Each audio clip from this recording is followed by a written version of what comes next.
The number two thing that can really derail your retirement is underestimating your goals, right? And so I think people Mm. fool themselves, Corey, and they say, okay, I'm making 150,000 a year, but there's no way I'm going to need to spend that. Like, no way I'm going to need that. Corey, I can live off of 3 grand a month. Mm. And what happens, Corey, is it's not true Right. because well, there's two things going on there. One, it's called lifestyle creep, and and I think I mentioned this did I mention this last week?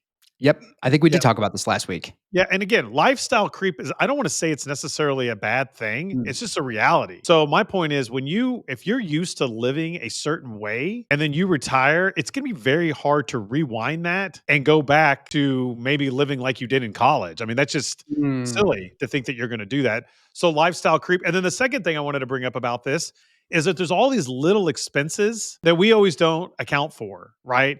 Your Netflix subscription, your mobile phone, insurance, your car breaks down, you need a new roof, like just life and stuff happens. And so you don't want to assume that you can live off of half of what you were taking home or a third of what you were taking home because inevitably stuff's going to happen. So what I encourage my clients to do is to overestimate how much they need in retirement because then if we know that they can afford that, then we know their financial plan is probably going to have a higher likelihood of being successful.